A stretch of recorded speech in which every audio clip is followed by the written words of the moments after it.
Bagaimana Anda melihat sentimen global saat ini turut mempengaruhi penggalangan dana di pasar modal RI, baik dari sisi IPO, kemudian juga right issue, lalu surat utang, ini bagaimana kira-kira, apalagi dari segi PT KGI sendiri menilai hal ini?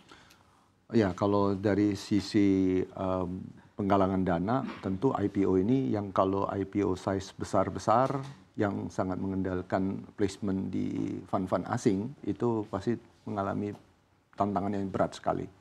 Ya kan, karena pilihan sebagai investor tentu adalah dengan yield yang terus meningkat dari US bonds dan itu menjadi pilihan yang menarik kan, safe haven dia bilang kan, gitu, daripada dia invest ke satu produk yang masih uncertainty gitu. Nah, itu yang menjadi tantangan juga gitu.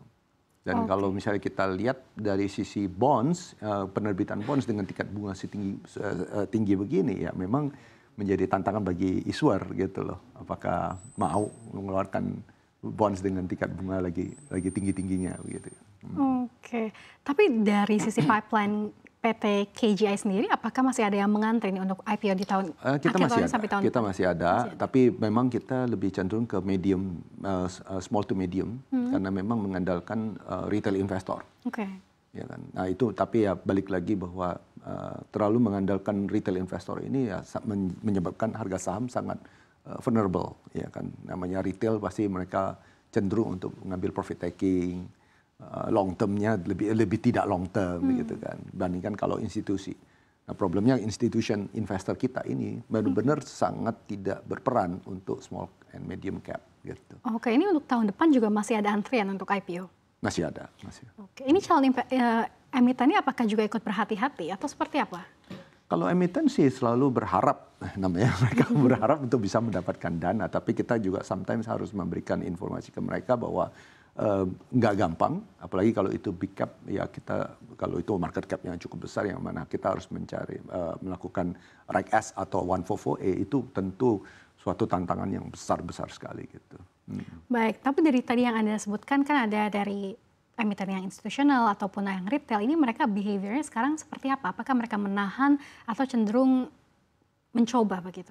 Kalau retail selalu mencari kesempatan dan mereka sampai saat ini masih melihat bahwa IPO itu menjadi kesempatan untuk bisa mendapatkan profit, begitu kan. Nah, tapi kalau institution fund tentu mereka lebih rasional, mereka bukan emosional, lebih rasional, dan bagi mereka kalau selama fund itu adalah yang kita sebut dengan global fund, tentu mereka mencari yang mana memberikan yield yang paling tinggi dan dengan aman, dengan tingkat resiko yang paling rendah. Gitu. Baik, namun apakah banyak investor yang saat ini beralih untuk pegang cash untuk saat ini? Oh ya, pasti. Pasti. Cash still is the king. Alasan mereka seperti apa, Pak? Dengan melihat pasar yang sangat berubah cepat, itu cash menjadi benar, cash adalah raja gitu ya. Karena setiap negara sekarang overprotectionisme dari satu negara ke negara lain gitu.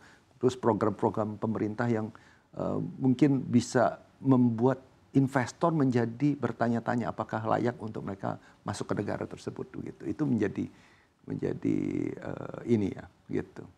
Baik, tapi kalau kita lihat dengan kondisi pasar kita yang sedang lemah saat ini, apakah investor justru tidak memutuskan untuk seperti buy on weakness?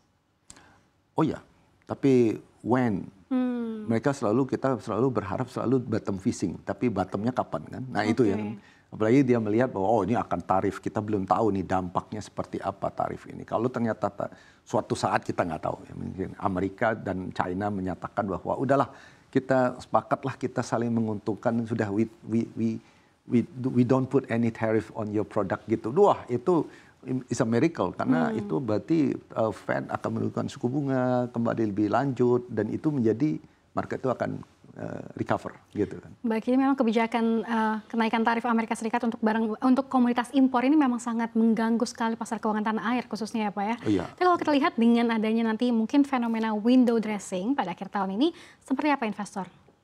Window dressing, saya nggak melihat ini window dressing itu bisa terjadi. Karena menurut saya banyak fund-fund yang sudah exit ya, gitu ya dari blue chip ya, biasanya. Berarti tidak ada harapan window dressing? Very slightly chance gitu. Oke, dengan IHSG yang memang sangat merana, bahkan sudah sampai 6.900 saat ini, apakah ada chance di tahun depan untuk kembali ke 7.000? Balik lagi kepada geopolitical. Oke. Karena dalam negeri kita tentu dengan lihat bahwa pertumbuhan 5% sama dengan tahun 2024, saya rasa bukan sesuatu yang mengancam. Justru yang lebih banyak adalah faktor dari luar ini yang bisa mempengaruhi daripada minat investornya itu. Dan at the end of the day harga saham ya. Kalau mereka merasa bahwa ini belum saatnya untuk mereka masuk, ya berarti kita nggak mungkin bisa mengalami market itu kembali seperti sebelum-sebelumnya, begitu. Oke, tapi di saat pelemahan pasar keuangan kita saat ini, apakah Anda melihat ada sektor prospektif sebetulnya untuk kita incar begitu untuk para pelaku pasar Saya khususnya? masih melihat nikel, kalau saya baca tahun depan itu kemungkinan masih ada kenaikan demand. Tetapi kalau untuk batu bara itu yang saya agak worried, karena untuk batu bara, komoditi batu bara boleh dibilang ada kemungkinan bisa mengalami penurunan di tahun depan ya. Sejalan dengan program untuk pengurangan emisi karbon, jadi akan slowly demand itu akan semakin berkurang sampai nanti pengganti energi itu akan muncul. Gitu. Baik, untuk perbankan sendiri seperti apa Anda melihatnya? Perbankan saya masih bilang buy on weakness, kalau memang turun keep it for long term. Oke. Karena banyak saham-saham yang saya rasa kayak BRI mungkin udah kembali ke saham tahun 2019 atau 2020 gitu ya. Saya rasa time to buy ya gitu. Dan selalu namanya bank itu kan asset growth gitu kan. Itu asset base ya. Dan saya nggak melihat ada ancaman terhadap aset daripada perbankan di Indonesia begitu. Oke, berarti perbankan masih akan terus menarik begitu ya, dan juga fundamental masih kuat sekali. Nah, kalau Anda tadi sebutkan bahwa retail kan kemungkinan akan banyak juga yang IPO di tahun 2025, bagaimana untuk kita mengincar dari sektor retail sendiri, apakah juga prospektif? Sektor retail, oke, dengan adanya PPN, kemudian adanya perlemahan daya beli, menurut saya retail akan menghadapi cukup besar tantangannya. Oke. Jadi kalau saya lebih consumer product yang food and beverage base atau yang FMCG. Jadi itu yang mungkin lebih sustain ya dibandingkan dengan mereka yang sifatnya retail gitu, yang ya gitu. Berarti lebih baik masuk di yang consumer base sendiri begitu ya dibandingkan consumer dengan retail. base, nickel base, banking, saya rasa masih menarik. Nah, terkait dengan sektor yang berhubungan cukup erat dengan program-program pemerintah khususnya tahun depan seperti program 3 juta rumah, itu yakin sektor properti begitu kan secara jelas. Ini bagaimana dengan sektor properti? Properti saya bagi dua. Properti yang retail base tadi cukup berat, ya kan? Atau yang lebih ke high end itu juga cukup berat, itu middle high. Tapi kalau yang ke low kayak low cost housing, saya rasa cukup prospektif karena kuota akan diperbesar. Tapi balik lagi dengan daya beli itu gimana? Selama inflasi 2,8, UMP naik 6,5 sih harusnya ada room bagi mereka untuk bisa digunakan kepada konsumsi ke rumah gitu ya. Baik.